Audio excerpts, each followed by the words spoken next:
welcome to the latest episode of the Writing the Gary Kellys podcast. Hope you're all enjoying being fans of a Premier League club again.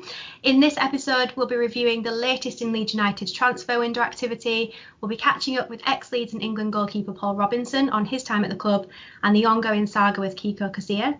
And of course, we'll be chatting about the epic opening day at Anfield. This week, I'm joined by two Matts and Lucy. We're definitely going to have to sort out some nicknames or some code for the Matts, I think. There's too many of you guys. Hi, everyone. Hi. Hello. So let's kick off with the opening game against Liverpool at Anfield. I think most fans were just hoping that we turned up and gave it a go, but it's definitely safe to say that we did more than that. We were brilliant, weren't we? Even though we conceded 4 goals, you're still coming out of the game relatively, more than happy. I think quite a lot of people expected us to just sort of turn up and just sort of roll over like the rest of them, but we actually went and gave it a good go, and if it wasn't for probably a little lapse in concentration from Rodrigo, we'd have probably come away with a point, which I think anyone probably 3 months ago you just snapped their hands off for a point at Anfield. But even to just put in a performance like that, relaxed everyone, I think, before that Fulham game next week, and we probably get going, because it was a bit of a free hit, wasn't it, really? And against Liverpool, that we didn't really expect to do much, but in the end, we were so close to just getting that perfect start and fulfilling everyone's dream. Yeah, I couldn't believe how well we played. I think going into the game, I was sort of a bit like, I'm not really bothered what happens. As long as we don't make a fool of ourselves, I'd have been happy with a loss yesterday. But I weren't expecting us to score that many goals. I just thought we were brilliant. Last time we were in the Prem, I think we were about 7 years old. So just watching it, I was just in awe. I was like, God, we're playing like Liverpool in the Premier League. It was just surreal. We just played out our skin.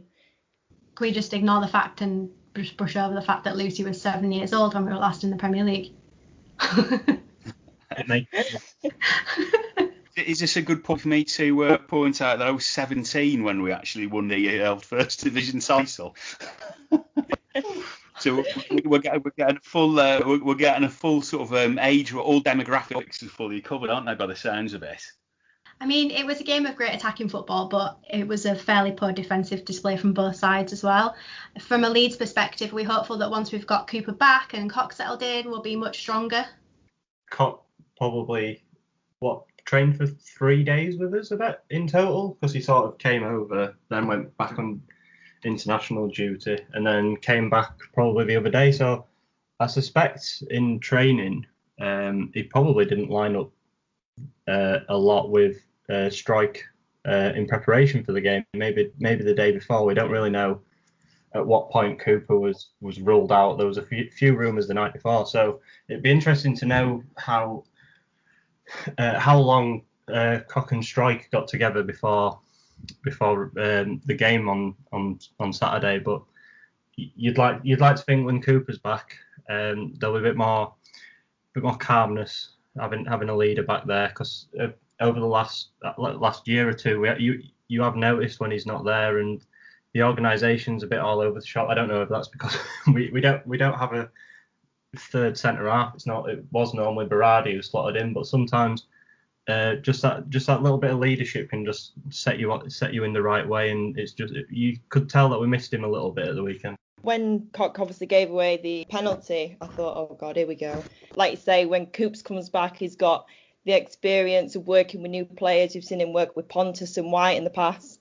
So I think once they get together, I think it could be a really, really dangerous partnership. I tend to agree. I think we just had a lack of leadership, a lack of calmness, really, as did Liverpool, thank God. But I think Cooper coming back will be good. But I guess I was like a few fans. I looked at the bench, I looked at the starting 11, and I'm still getting that sense we're a little bit light.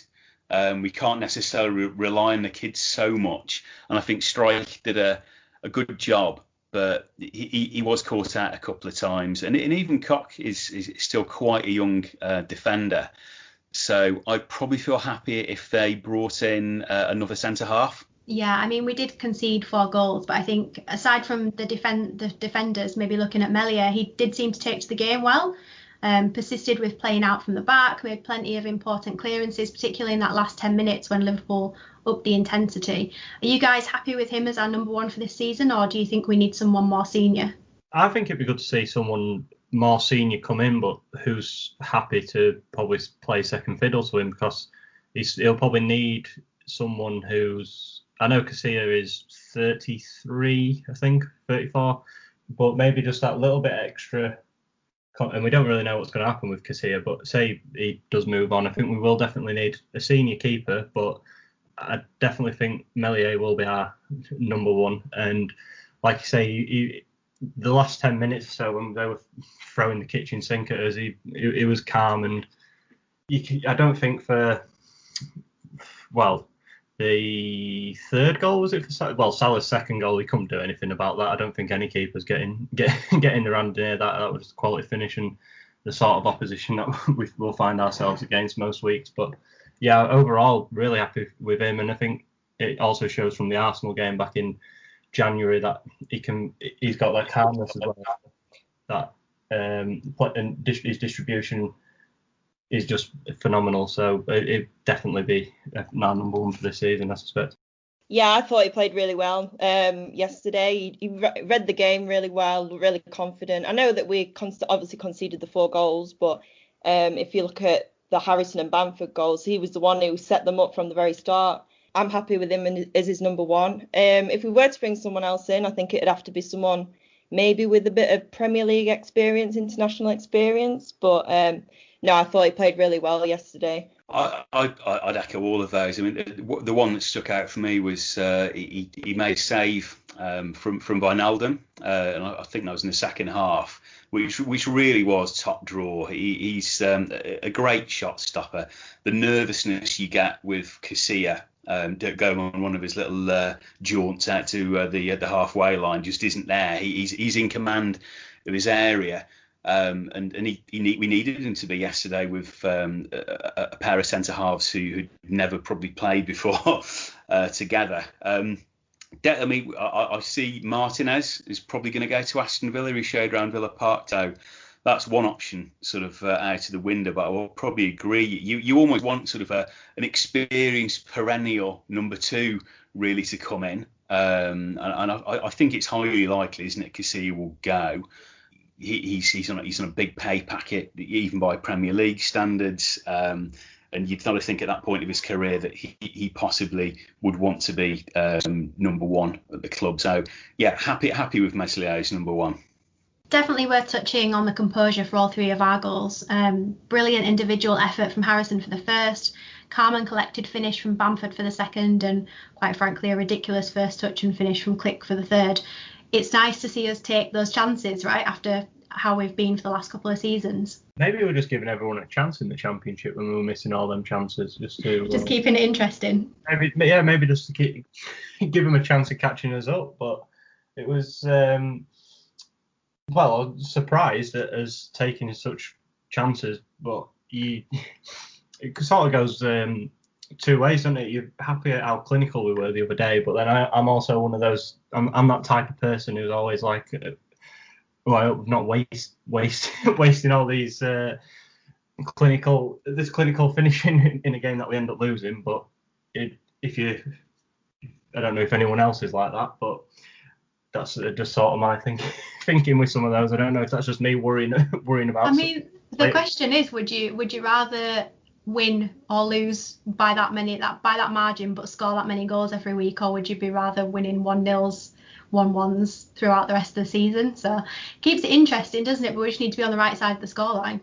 Yeah, I mean, again, the composure of the goals was just brilliant. And if you look at our stats last season, as the other guys have said, this time we had 3 shots on target and we scored 3 goals, which is stats we could only have dreamed of in the Championship, of course. Just my favourite moment, Bamford picking Van Dijk's pocket. I just thought that was superb. Absolutely loved it. Won't get carried away and wonder if Bamford's going to get an England call up just yet. But I did think that about Harrison. I did wonder. Obviously, we've got our England boy now, Calvin Phillips. But when Harrison picked that ball up from Phillips and put it in the back of the net, you were thinking, wow, these guys have actually all got better in what has been a very truncated close season and pre-season. So hopefully a sign of things to come. And I'm probably not a purist. I would rather win 5-4 than 1-0. So looking good. Yeah, I was really impressed with us going forward yesterday. I think Harrison did a great job. And I think that's the best I've probably seen Costa play. I thought his ball out to click for the goal was just incredible. And I think I was a bit worried when we obviously signed him for that amount. I'm thinking, is he actually really worth that?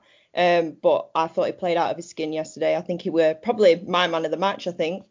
Is this where I can plug? I said that Costa and Harrison might take to the Premiership better than the Championship. You're taking credit for them? Or is it a bit too? That's what this is. Yeah. Graham Souness commented on the intensity of the match and questioned, Jimmy Floyd Hasselbank of all people, whether Leeds could keep that up for the rest of the season. Now, we're obviously used to playing like that, and the squad have had 2 years of Bielsa ball now, but the Premier League is a different challenge, isn't it?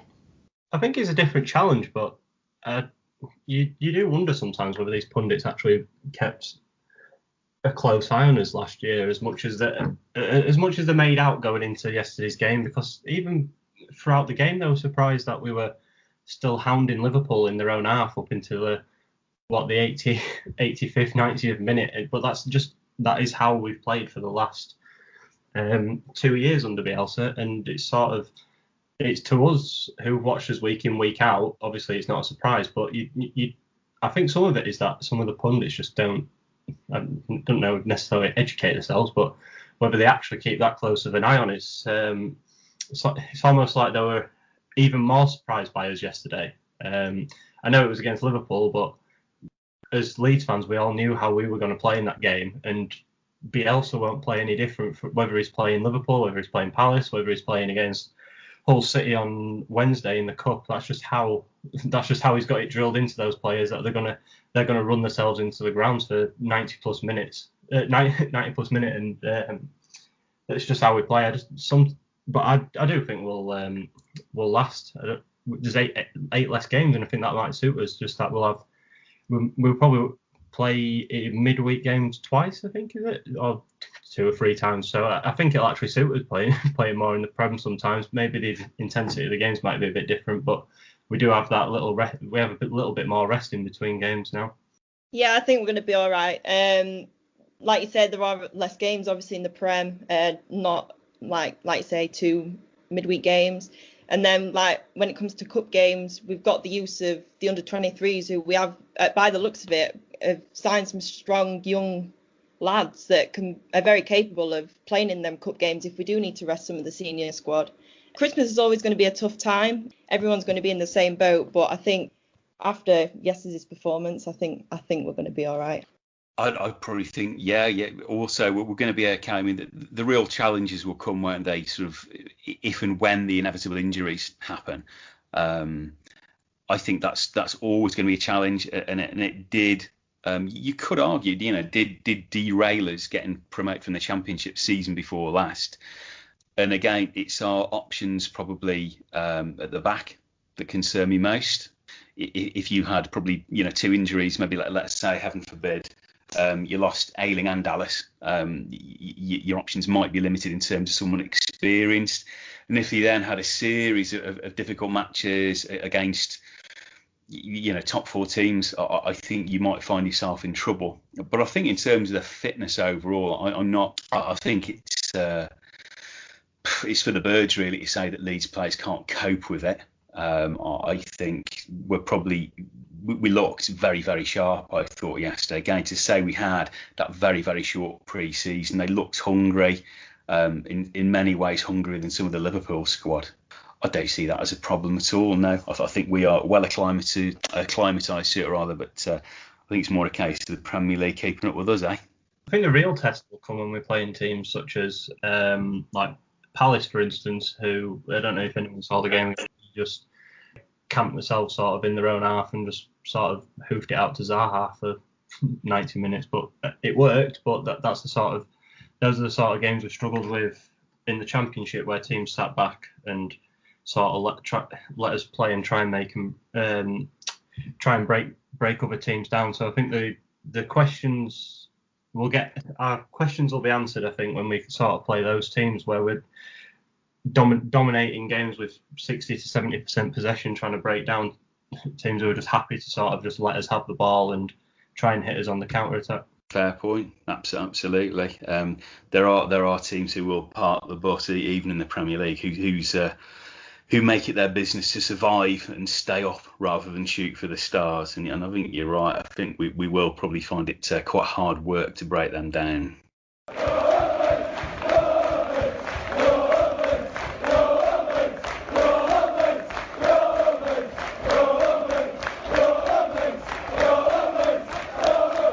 While you're browsing Twitter during the break, why don't you head over to the terrace and check out their Leeds United range for all your retro, classic and modern day gear. I tell you what, Vic, I've got to say, I love a good brew in my Tony Bowl mug, bought on the terracestore.com. This week I caught up with former England and Leeds United number 1 Paul Robinson. He chatted to me about his time at the club and what he thinks this season holds for the Mighty Whites. We'll bring you part 2 of the interview later in the show. You joined Leeds obviously at a young age and played for the club for 6 years before we were relegated in 2004.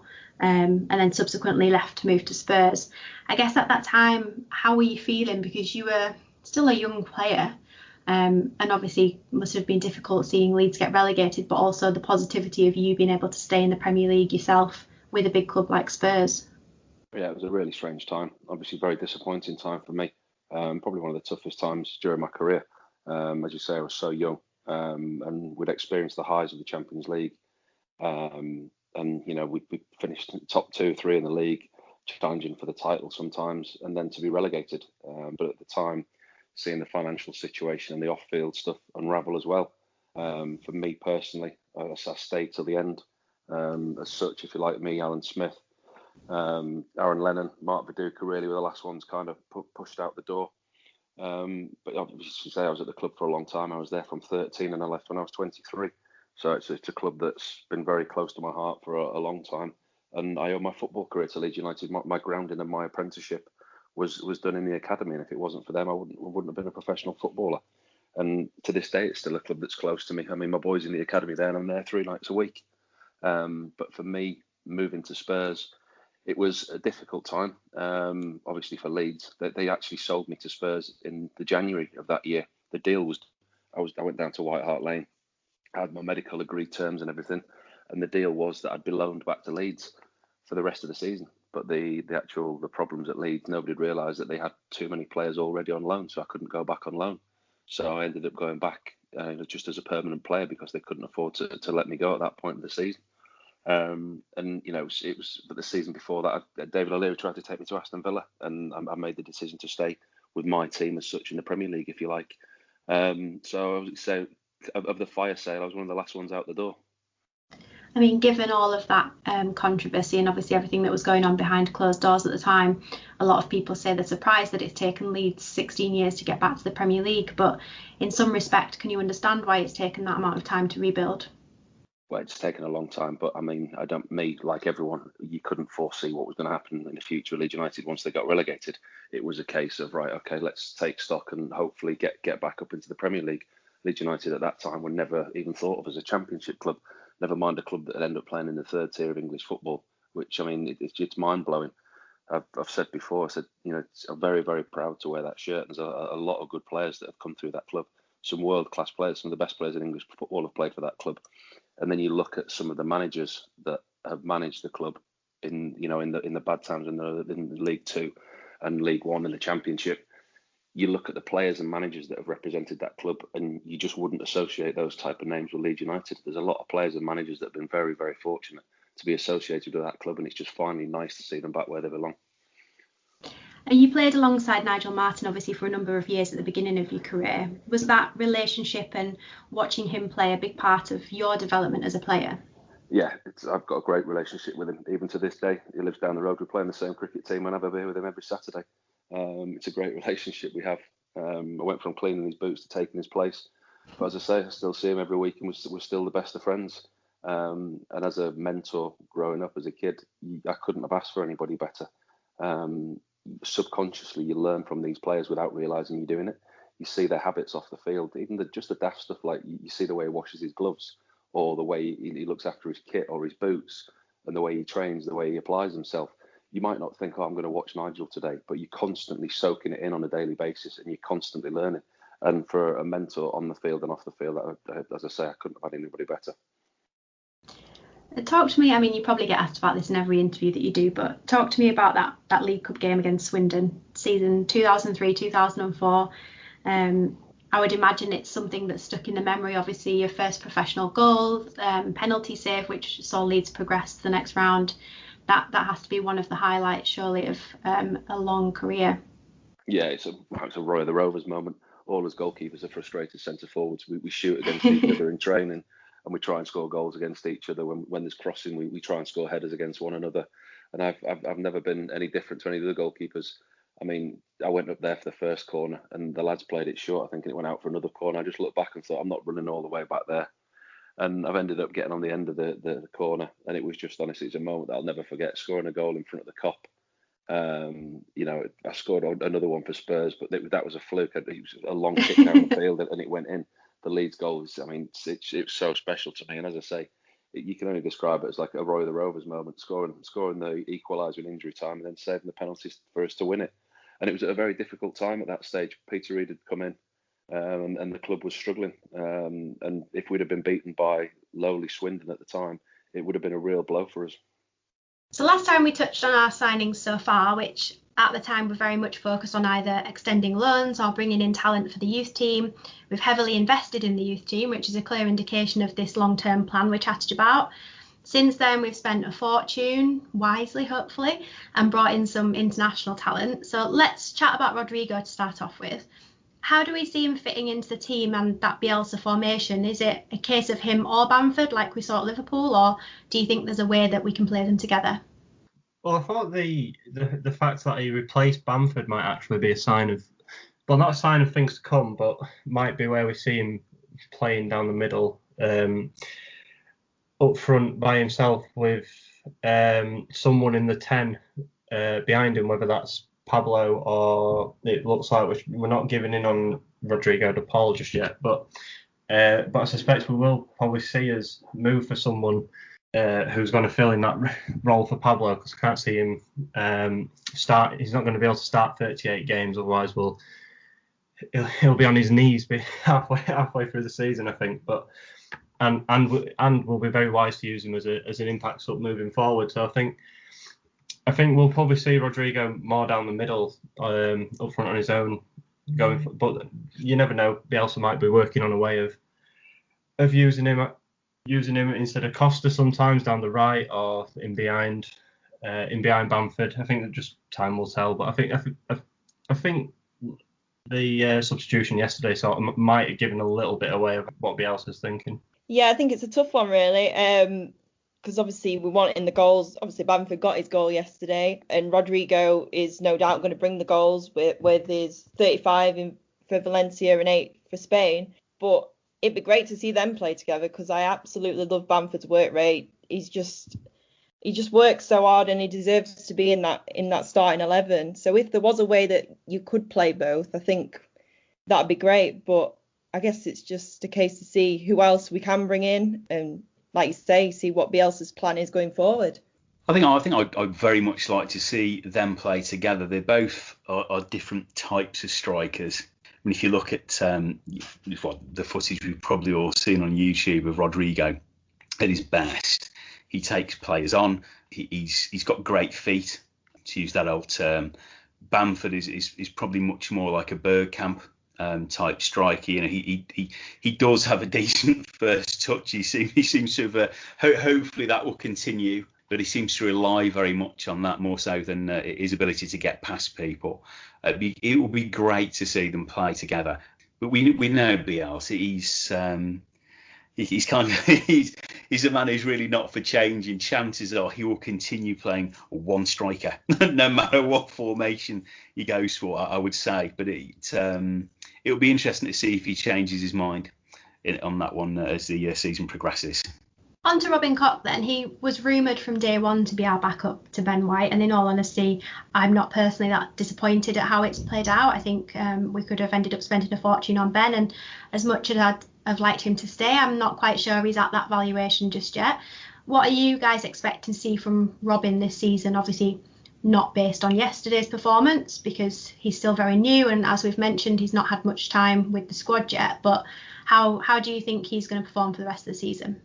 I would like to think that I'm really hoping that a German pundit comes out and said no, it's actually properly pronounced Kirch in German, but we'll call him Koch for now, which is so over a Yorkshire or indeed a Birmingham accent, does it? But I hope he does. I think he will get over what happened yesterday. It was a baptism of fire for him.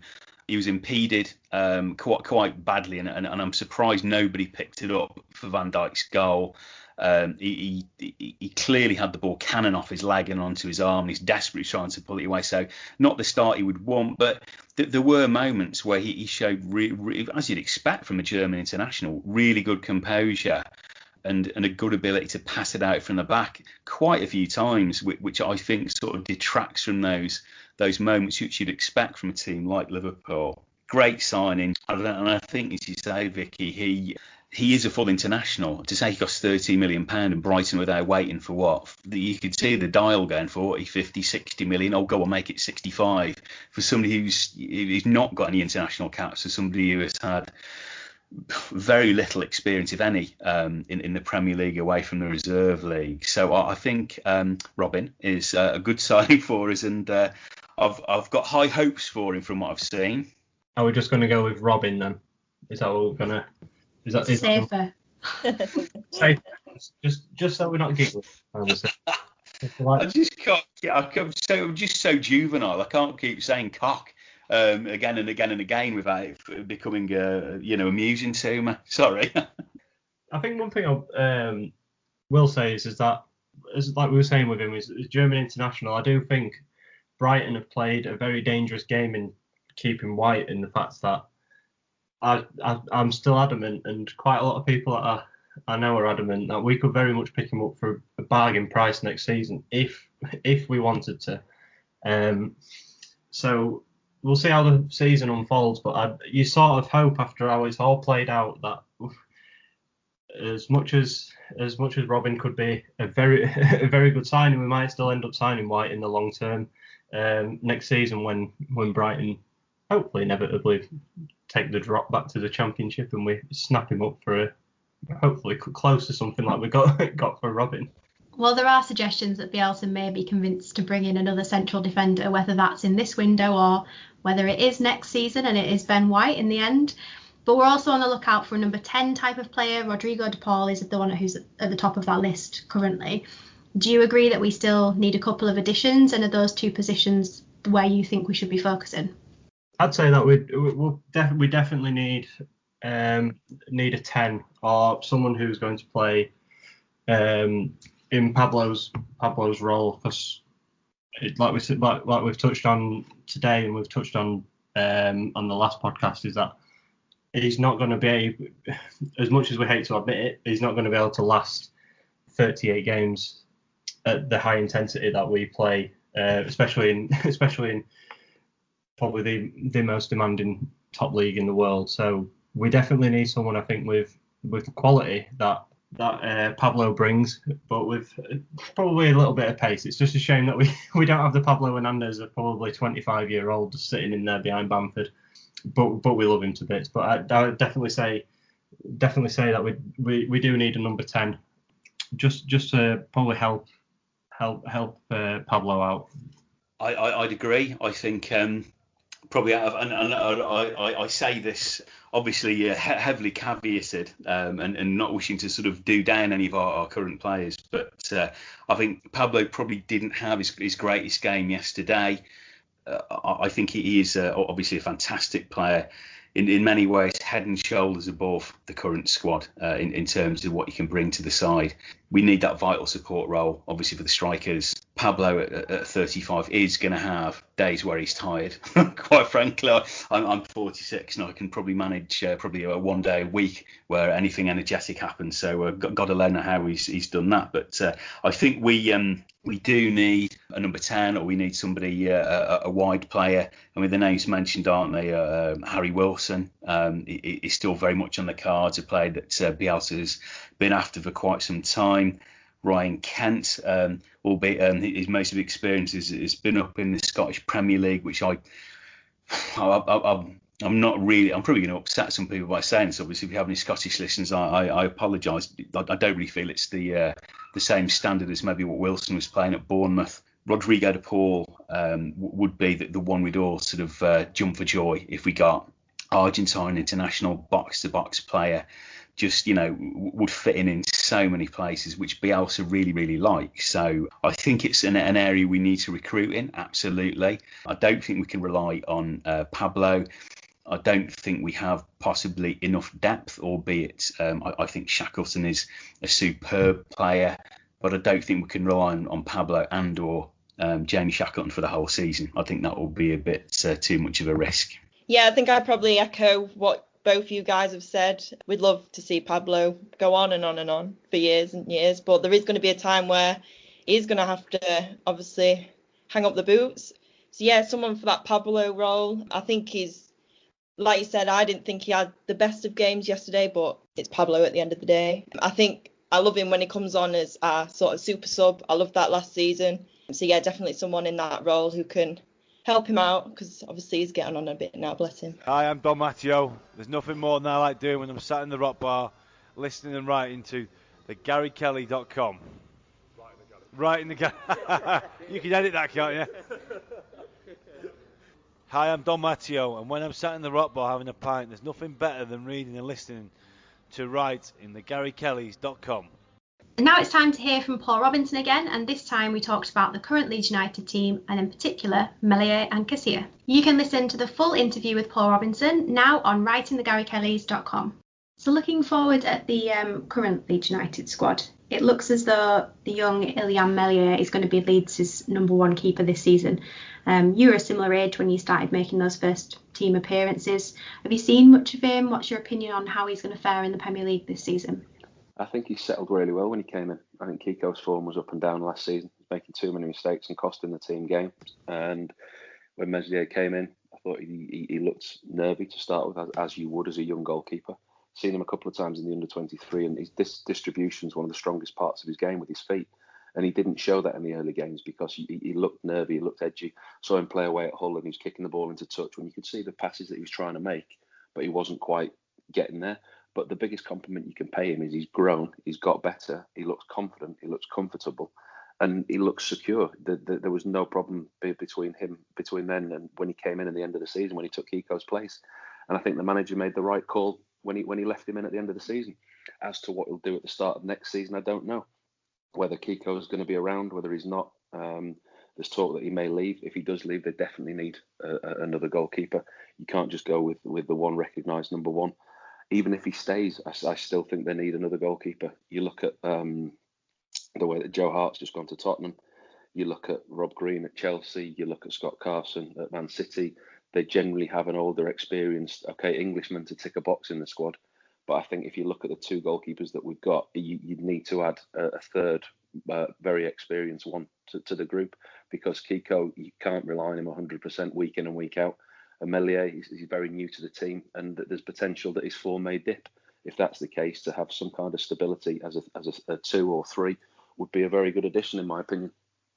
I mean, you've touched on Kiko there. Obviously, the saga continues, if you like. The club have been quite quiet on it. It's been reported that while he's not on the transfer list, they are open to listening to offers should they come in. What's your take on the situation, I guess, both as someone that's close to the club, but also as an outsider looking in, about how it's all been handled so far? I think he's been a very lucky boy to keep his job, to be honest, if he was found guilty of what he was accused of. I think his punishment was far too light. There's no space for that in the world, never mind in football. And I think that the fines and bans for racism are nowhere near what they should be. We've seen players get bans for betting offences that are more than racism, which, it's just completely unacceptable. there is a big stand on it now and throughout the world, and it's something that we're actively trying to eradicate and make people aware of. And I think we're getting there. But when you go back to Kiko, he got his 8-game ban, and the club kind of they stuck by him, if you like, and left him in his employment when they could quite easily have turned around and terminated his contract. So it may be a situation this summer that works for both parties if he moves on. Looking at the talent that there are in Europe in particular at the moment, are there any particular attributes you think make a world-class goalkeeper now? We've got Ederson, for example, who is renowned for being good with his feet. We've got Neuer, who's a sweeper keeper, if you like. Do you think that role has evolved a little bit since you started playing? Oh, without a doubt, yeah. I mean, when I first started playing, you put the ball on the 6-yard line and kicked it as far as you can. And that was a job as a goalkeeper. But in the time that I was in the game, it hugely evolved. And I did okay because I could play, and my distribution was decent from the back.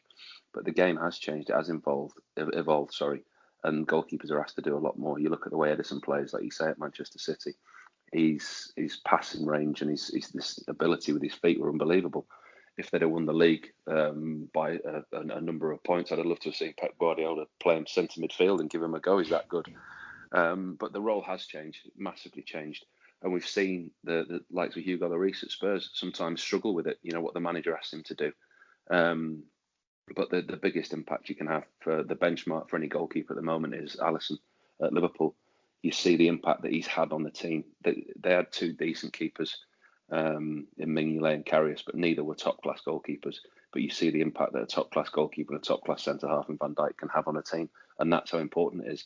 I think he's been outstanding this season, Alisson. He's been the best in Europe for me. Really good to hear from a player that was in the thick of it the last time we were in the Premier League. Obviously still a lot of love for the club, which is nice. Do you think Paul's right about his comments on Kiko? Is he lucky to still be part of this team? I think he's very, very lucky. Without sort of wishing to sort of indemnify myself in any way or get into a legal battle, what he went through last season on what's, of course, a very, very hot topic now, and rightly so. I think it makes his position even harder, makes it even less tenable. And it's one of these things that maybe he needs to have a new start.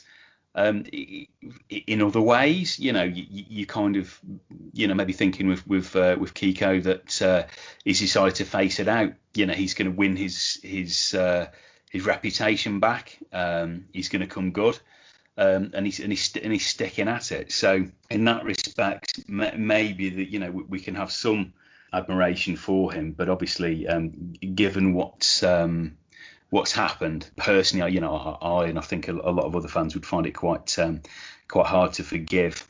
On a playing side, if we are going to move away from anything too much more controversial, on the playing side, I've never really rated him. I think he's a little bit of a liability, and even if the stuff that happened with Jonathan Lico hadn't happened, I still think we should have been looking for another keeper. So I am very much in Robbo's camp on that. I think he's extremely lucky to be there still. Yeah, I'd just echo what Matt said there. That regardless of what happened last September, from a playing point of view, and if you're just purely looking at that, then he's I don't think he's good enough, is he? Like, you can't trust him. So if Meslier was to pick up a long-term injury, I don't think you would be filled with great confidence that Casilla would be able to churn out 20 plus great performances until the end of the season. So I think that's where what you've got to look at is just that if he had to come into the side for a long period of time, would we be happy? And I don't think we would. So regardless of what happened before, I think he's extremely lucky to still be a Leeds United player, to be honest. And I think the alarm bells probably were there even before last season started, after the playoff game, and some of his decision making at the end of Bielsa's first season. I just don't think he's just not been one of those transfers that has worked out, despite on paper looking like we'd sent a message to everyone that we were signing players of his caliber. It's just not. I just don't think it's worked out, and I just don't think he's I don't know. I just don't think he's up for the fight, really. Yeah, I think I have to agree with what both you two have said. He makes me, when he was playing for us, he made me very, very nervous. Unlike Meslier, I think they're both totally different opposites, and I'm still actually quite surprised that Kiko is still there. Like when we were watching the celebrations of the trophy lift and stuff, he was there in the background, not really getting involved. So yeah, I am quite surprised he's still there. Hi, I'm Paul Robinson, and when I'm not out on the golf course, I'm listening to writingthegarykellys.com. So we thought it'd be nice to focus a section of the podcast on the thoughts, feelings and questions of our social media followers. This week we're asking you for your comments on the Liverpool match. First up, it's the Scratching Shed, that's at TSSLUFC, who said, so much better than expected. Yeah, I'm disappointed we didn't take anything from the game. Awful decision for the first penalty and a couple of errors cost us, but to run arguably the best team in the world right now, that close, bodes well for our chances. Luke Williamson at LTW0303 thought the team played incredibly. My only criticism would be Leeds did not look comfortable in their own box. That's where the loss of Cooper's calming influence and direction in the defensive box was missed. Richard C at Rich AS Rich. On reflection, I feel a bit gutted we didn't win that game. If we carry on with that standard, we're going to have a great season. And finally, Ian Hartley, who's at Ian Hart Key 1963, very confusing. 2 words, no penalty. The lads just didn't deserve that, even though player for player they were obviously a Premier team. Gutted. What do you guys think about some of those comments? I think they're all universally positive. It's one of these strange things, isn't it? I hope everyone would agree, but I sort of tucked into my post-match beers last night, and probably too many of them, but almost feeling like the same one I might have felt after winning a game, even though obviously we didn't. And I think people picked up on some sort of fairly similar themes that, we've gone toe-to-toe with one of the best teams in Europe, and at least should have had a draw. They both, a couple of them pointed out the rather dubious penalty decision, and we seem to be able to escape bad refereeing decisions even over the Premier League. But it's nice to see responses like that on social media. You will get the odd one sort of decrying the performance and having a pop at the players, but I hope generally the atmosphere stays very positive, and when we don't start sort of going after individual errors. I'm absolutely on board with the things that they've said there. I think a lot of what they've said is what we've echoed in this podcast, but I think the word that was going around last night was gutted, and that's exactly how you felt, really, especially when that penalty given. I think you saw a few tweets straight away that you just felt like your heart had sunk, hadn't you, when you saw the effort that they put in for, what was it, 87 minutes, I think, when it was given, and your heart went for as a supporter, and your heart also went because of the players, because you just knew that they'd given everything there to take possibly one of the best teams in Europe right to the death, and to not get anything from it was gut wrenching, really. And I think we tweeted a few things on similar line yesterday that I think the ultimate feeling was just gutting for them before you then started to think that, just before you started to reflect on it properly and say, like, oh, we've done well here. But the initial feeling was that we absolutely gutted yesterday at full time.